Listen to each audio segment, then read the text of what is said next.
Welcome back, everyone, to the deep dive.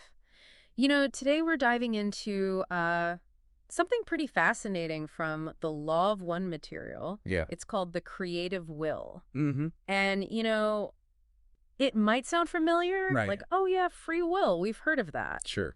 But this goes so much deeper than just making everyday choices. Definitely. It's really about how we as individuals Uh-huh. fundamentally shape the reality we experience. That's it. And for you listening in, Yeah. grasping this idea could be seriously eye-opening. Absolutely. It's a big one. Yeah, It can really eliminate your own ability to actually impact your life. exactly. And to really dig into this, we're going to be referencing two main sources here. Right. We've got Ra's dialogues from the Law of One, Mm-hmm. The core material. and of course, we're also going to be piling in some insights from Jim's commentary. Always helpful to get his perspective. Yeah, just to kind of round out our understanding. Absolutely. So our mission today is pretty clear. Okay. We want to understand what this Law of One material is telling us about this creative will. Right. What is its nature? Okay. How does it work in creation? Yeah. What's its role in healing? Yeah. And how does it impact our own personal spiritual journeys? All big questions. Huge questions. Yeah. So let's just jump right in.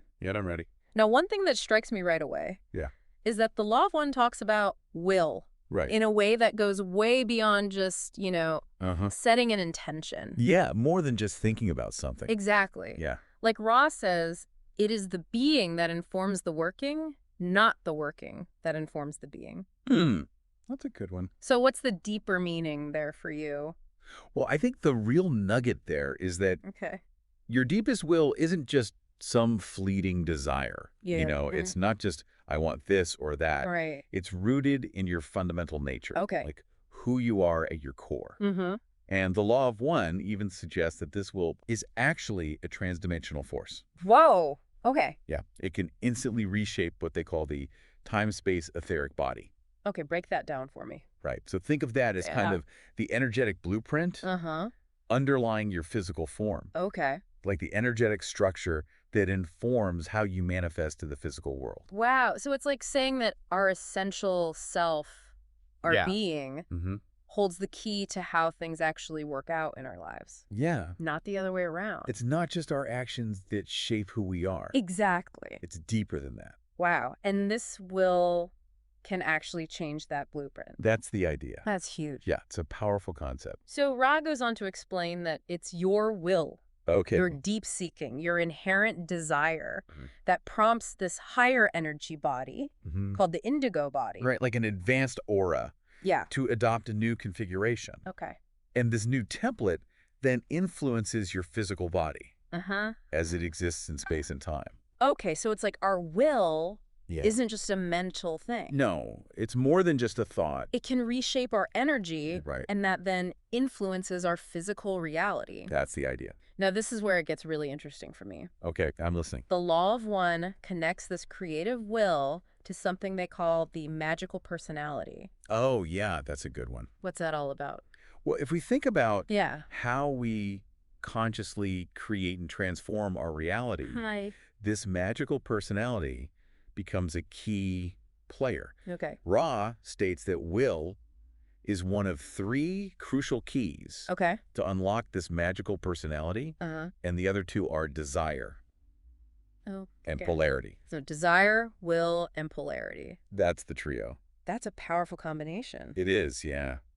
How do they all work together? Okay, so picture this. Yeah. Desire is your Okay. what you're aiming for. Got it. Will is your how. Okay. Like the focused energy you bring to bear. Uh-huh. And polarity is your in terms of service. So, like, are we giving or receiving? Exactly. Are you primarily oriented towards service to others Uh-huh. or service to self? Okay, so this orientation combined with our will and desire Right. really shapes how we manifest things. It influences how your creative will actually takes shape in your reality. Wow. And this trinity is presented as essential Mm-hmm. for things like focused intention, Mm-hmm. personal transformation, Yeah. and even the direction of your spiritual growth. Okay, so it's less about, performing rituals Yeah. or any kind of outward actions. Not just going through the motions. And it's more about this inner power of our being, Right. directed by our will Yeah. that shapes the outcomes in our lives. It's the internal engine that drives everything. That's powerful. It is, yeah. So now let's shift gears a little bit. Go Let's ahead. talk about healing and transformation, Right. in our own lives. Yeah. How does this creative will work on a personal level? Exactly. How does it factor in? Well, it raises an interesting question Okay. about our willingness to change, Mm-hmm. to accept new possibilities. Right. Because Ray explains that healing Yeah. often involves accepting what they call a novel configuration. A novel configuration. Yeah, it's like a new way of being. Okay. And this acceptance, Right. this opening to transformation, Uh-huh. is initiated through your creative will. So our will is the active, yes, Exactly. to being different, to being healed. Mm. Like we're giving permission on a soul level. It's like that inner agreement, Yeah. deep down. For our very structure to shift. Right. That's It's a fascinating. profound concept. So what about the role of a healer then? Oh, good question. How does their will interact with ours? So this is where it gets a little tricky, Okay. because Ray describes what they call a crystallized healer.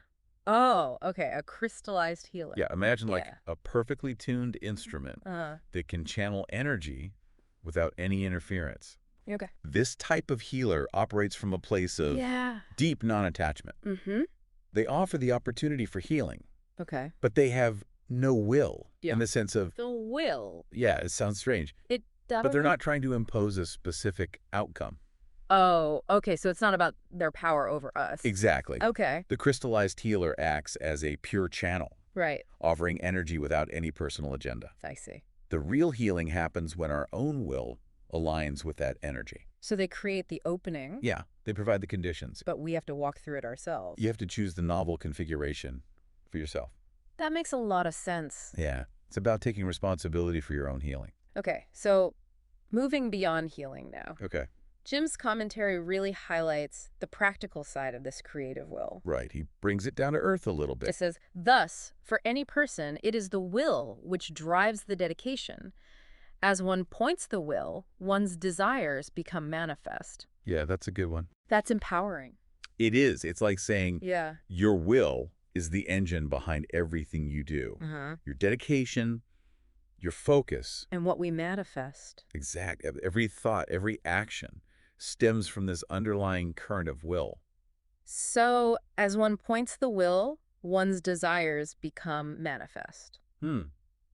Think about that. It's like a direct link Yeah. between intention and experience. Yeah, every moment can be seen as an act of manifestation, Wow. whether we're conscious of it or not. Okay, so now let's zoom out even further. Like a big picture time. Yeah, let's talk about spiritual evolution. All right, the grand journey. The Law of One uses this metaphor of an upward spiraling light I love that image. that's developed by the will. Right. So what's the significance of that? Well, it's not something passive. No.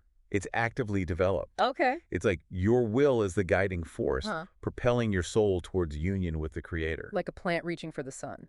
Exactly, that inner drive. Wow, so our will is the magnet, Yeah, you could say that. drawing us closer to source. It's that yearning for connection. And the spiral represents our unique path. Right, everyone's journey is a little different. It's mind-blowing to think that Yeah. this will is present from the very beginning. It really is. Ross says, the mind-body-spirit complex in time-space is always capable of willing the distortions it chooses for experience, no matter what the apparent age. Wow, so even from birth, Yeah. we have this power. It's in us. It's inherent to every soul. That's a huge responsibility Yeah, if we're constantly shaping our reality. even unconsciously. Yeah. It's a deep mystery. Now, the Law of One also talks about will as the foundation of initiation. Right, that's a key connection. What do they mean by that? So Ra outlines this threefold discipline Okay. of the personality, Uh-huh. which is essentially the path of the adept. The path of the adept. Yeah, so step one is Okay. know yourself. Okay, know yourself. Step two is Yeah. accept yourself. Accept yourself. And step three is become the creator. Become the creator. Yeah. Wow. And all of these steps are rooted in aligning your will with your truth. So it's not about external rituals. No, it's an inner process. It's about aligning our will with our true selves. That's the key. And Ra says that these steps Okay. open what they call the Indigo ray gateway Right. to intelligent infinity. Yeah. And at this level, Uh-huh. our will starts to function as a co-creative force. We become conscious co-creators with the one. That's incredible. It's a powerful level of being. We touched on the magician archetype earlier. The archetype of conscious will. The Law of One says that the magician represents not a portion of the deep subconscious, but the conscious mind, and more especially the will. Right. So it's not just about the unconscious. No. It's about bringing the will into conscious awareness. And they also have this interesting line Oh, yeah. What's that? about how the spirit cannot fly lest it be released into conscious manifestation and fructified thereby. That's a poetic way of saying Yeah. that spirit needs our conscious will Okay. to express itself in the material world. So our will gives spirit its wings. You could say that. Now, what about practices like prayer or calling? Right. Those are interesting. How does our will affect whether they work? So Ra explains that the efficacy of the calling is a function of the magical qualities of those who call. That is, their desire to seek the altered state of consciousness desired. So it's not just the words themselves. No, it's the intention behind them. It's the will and the desire. Exactly. They make it potent. And Ra makes a distinction between outer displays of power Right. and the inner mastery of will. Okay. The real magic is in the focused intent. Not the showmanship. Exactly. Let's go back to that upward spiraling light for a second. Okay, It feels like a recurring theme. it's central to the journey. Yeah. It's not just about personal growth. Right. It's about bridging dimensions.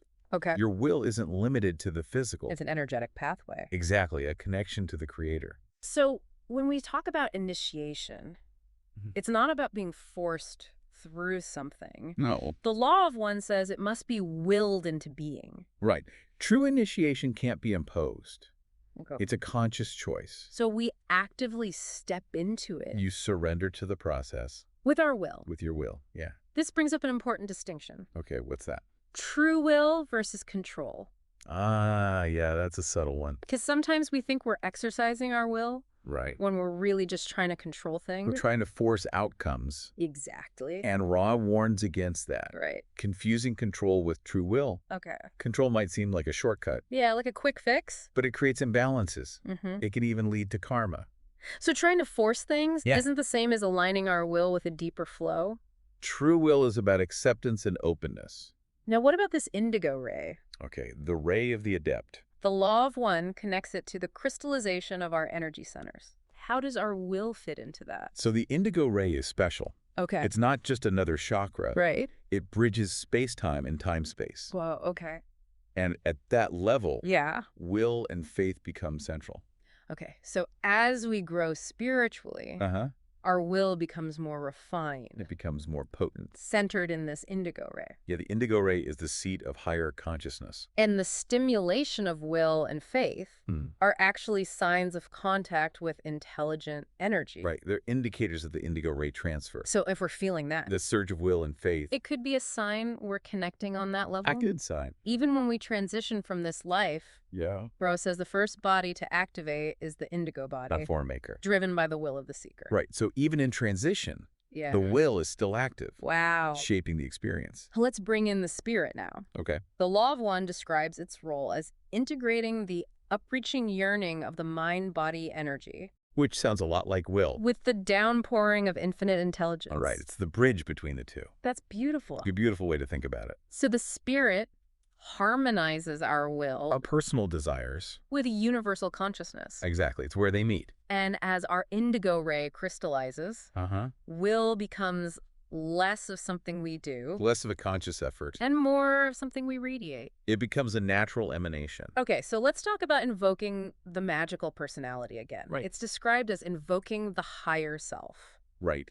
Connecting with that higher aspect. How does our will play into that? So it's a deliberate act Okay. of will Mhm. combined with polarity and desire.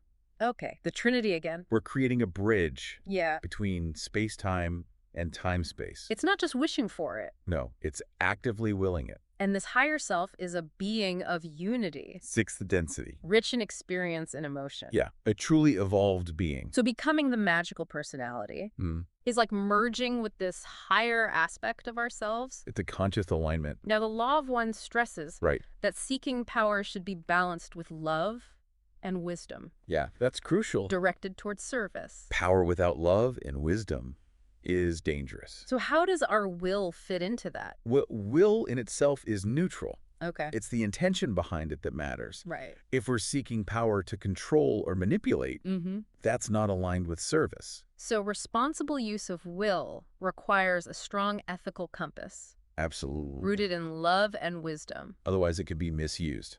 When we do things like visualization or ritual, Right. Ra says this work occurs in the Indigo ray, Right. which is the gateway where will crystallizes intention into power. That's a great way to put it. So the Indigo ray is like the workshop, Yeah. where our will shapes reality. Where intention takes form. And as an adept matures, they move from doing to being. It's a shift in focus. Yeah. From outer work to inner work. They radiate will rather than exert it. It becomes an effortless emanation. Now let's talk about catalyst. Right. Those experiences that push us to grow. Ra says catalyst is necessary, Right. but it's our will that determines if it leads to transformation. We have to choose how we respond. So we can use those challenges to grow. Or we can resist them. And as we evolve, Yeah. we start to choose our own catalyst. We become conscious creators of our own experiences. That's powerful. It is a sign of mastery. All of this points to this idea of the will to serve, Right. which the law of one connects to unity. The dissolution of separation. So serving others Yeah. is ultimately serving ourselves, Because we're all connected. and our desires, guided by our free will, Right. are key to what we experience. Our desires act as attractors, Okay. bringing those experiences into our lives. And the combination of our will and polarity Yeah. shapes how we use that catalyst. It influences how we perceive and respond to everything. So our will and orientation act like filters. They color our experiences. Now let's go back to the very beginning. Okay, the source of it all. The law of one says free will is the first distortion of the law of one. The creator's desire to know itself. Wow. It's the foundation of creation. And this intelligent infinity has a rhythm, A flow. like a giant heart. Yeah. It's the creator's will in motion. Expanding and contracting. So will is the heartbeat of the cosmos. A beautiful way to put it. And the gateway to this infinity opens through a sympathetic vibration in balanced state, accompanying the will to serve, the will to seek. So it's not just wanting it. No. It's aligning with it Being in harmony. and having that sincere will to serve, So it seems like will even precedes love and light according to the law of one. as the primal impulse of creation. Will is the first spark. It's still a mystery to me Yeah. how free will emerges from unity. It's a paradox. How can something so individual come from oneness? Re-acknowledges that mystery. But ultimately, we are each a focused expression Right. of the creator's will. Each with our own unique path. Our quest for evolution is part of that. We're all part of the creator's journey. Now let's talk about the higher self again. Okay. It's like our future self in sixth density, Our guide and architect. designing the map of our journey. Yeah. But even with that map, Mm-hmm. it's still our will that chooses the path. We have the free will to deviate. So even before we're born, Right. our will is choosing experiences. Our pre-incarnative will. We're helping to design our own challenges. We're setting the stage But then we come into this life, with the veil of forgetting. and our memory is imperfect. Yeah, we don't remember everything. So our will interacts with this catalyst. And sometimes things get skewed. We might not use it the way we intended. But it's all part of the process. So true will is about aligning with the higher self. Not manipulating reality. The higher self respects our free will. It's the most important thing. Time-space is like a canvas, and our will is the paintbrush. Creating the masterpiece of our soul. And the ultimate goal is to become the creator. To align our will with the divine will. It's not about becoming a separate creator, No. but recognizing our unity with the one. Becoming one with the source. And the highest expression of this will Yeah. is actually surrender, Letting go of control. trusting the greater will. That's the ultimate act of faith. So as we mature, Mm-hmm. we become transparent. Vessels for the creator's light. We stop using our will. And allow it to flow through us. To become the creator Yeah. is to realize our unity with all that is. To dissolve the illusion of separation. So in a nutshell, Okay. the creative will is more than just making choices. The foundation of everything. It's key to healing To initiation. and to our journey back to unity. It's a powerful concept. And for you listening, Yeah. understanding this can change how you see your own life, It can empower you. to shape your reality and evolve consciously. So ask yourself, how are you using your will? Are we controlling? Or are we aligning with something deeper? It's a question worth pondering. Definitely. And if this has sparked your interest, Yeah. we highly recommend diving into the Law of One yourself. There's a wealth of information there. Thanks for taking this deep dive with us. It's been a pleasure. And consider how you might engage with your own creative will in the days to come. It's a powerful tool. See you next time. Take care.